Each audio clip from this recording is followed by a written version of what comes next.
The fog rolled in thick that October evening as Detective Sarah Chen approached the imposing gates of Moonlight Manor.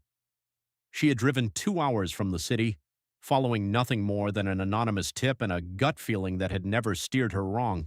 Imagine becoming king at just 13 years old. Now imagine ruling a kingdom while suffering from one of the most feared diseases of the Middle Ages. This is the story of King Baldwin IV of Jerusalem, known throughout history as the Leper King, a young ruler whose body slowly failed him, but whose determination made him one of the most remarkable figures of the Crusades. Early life. Baldwin IV was born in 1161, the son of King Amalric of Jerusalem. As a child, he appeared healthy and intelligent. He was educated by the famous historian and Archbishop William of Tyre, one of the most respected scholars of his time. It was William who first noticed something unusual. While Baldwin was playing with other boys, they pinched and scratched each other as children often do. The other boys reacted in pain, but Baldwin showed no response. After careful observation, William realized that part of Baldwin's arm and hand had lost sensation. This numbness would later prove to be the first sign of a devastating illness. Doctors were consulted, treatments were attempted, but nothing worked. As Baldwin entered adolescence, the diagnosis became clear. He had leprosy. What disease did Baldwin have? Leprosy, now known as Hansen's disease, is a chronic bacterial infection that primarily attacks the skin and nerves. In the medieval world, it was one of the most feared diseases imaginable. People often believed it was a punishment from God, a curse, or highly contagious. Many lepers were isolated from society and forced to live apart from healthy people. Modern medical studies examining historical records suggest that Baldwin initially developed a form of leprosy affecting the nerves. The earliest symptom was the loss of sensation in his hand and arm. As the disease progressed, it caused muscle weakness, facial disfigurement, blindness, and eventually severe disability. By his early 20s, Baldwin could no longer walk normally and often had to be carried. Despite all of this, he refused to surrender his responsibilities as king. Becoming king. In 1174, Baldwin's father died.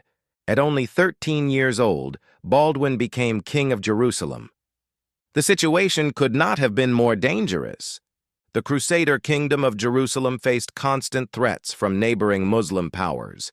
At the same time, internal political rivalries threatened to tear the kingdom apart. Because Baldwin was both young and ill, many doubted whether he could survive long enough to rule effectively. Yet Baldwin quickly proved that he possessed extraordinary intelligence and political skill. Even as his illness advanced, he actively participated in government, selected advisors, and worked tirelessly to maintain stability within the kingdom. The rise of Saladin. During Baldwin's reign, a new and powerful enemy emerged. His name was Saladin. Today, Saladin is remembered as one of the greatest military leaders in Islamic history. He united Egypt and Syria under his rule and sought to reclaim Jerusalem from the Crusaders. Many believed that the young leper king stood no chance against such a formidable opponent. But Baldwin repeatedly surprised his enemies. The Battle of Montgessard. One of the most famous moments of Baldwin's life occurred in 1177.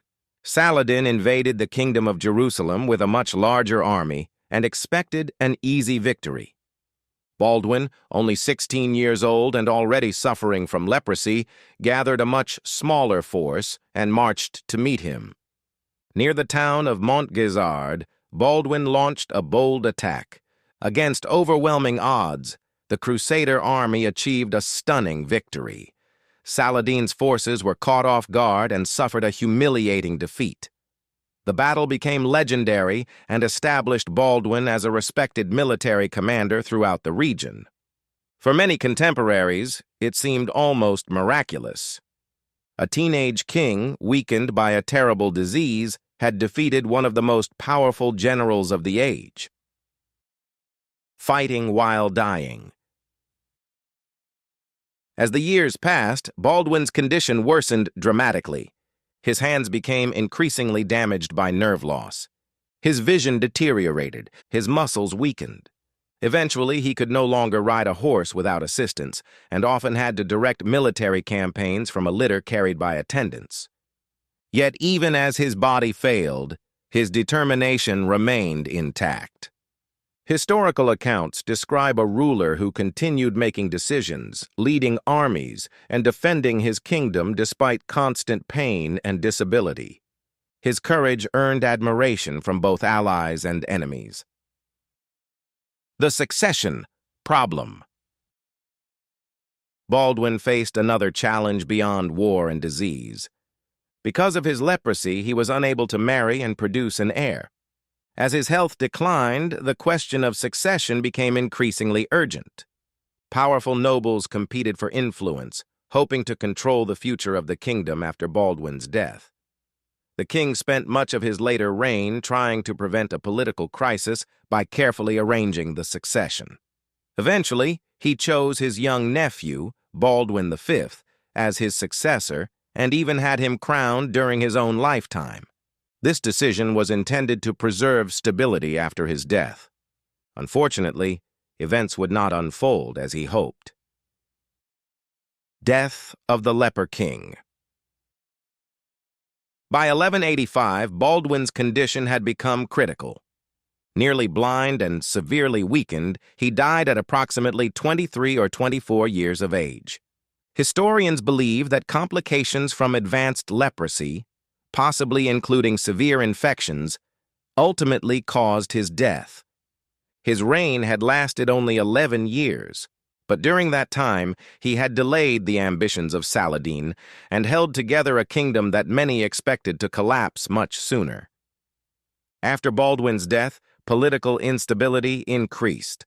Just 2 years later, in 1187, Saladin captured Jerusalem following the Battle of Hattin. Many historians believe Baldwin's leadership had been one of the key factors preventing that outcome during his lifetime. Legacy. Today, King Baldwin IV remains one of the most fascinating rulers of the medieval world. He is remembered not simply because he had leprosy, but because he refused to let it define him. At a time when people with his disease were often feared and isolated, Baldwin governed a kingdom, commanded armies, and stood against one of history's greatest military leaders. His story is one of resilience, courage, and determination. A young king whose body slowly betrayed him, yet whose spirit never did. More than 800 years later, the legend of the Leper King continues to inspire people around the world. Because sometimes the strongest leaders are not the healthiest or the most powerful. Sometimes they are the ones who continue fighting when every reason to quit is staring them in the face.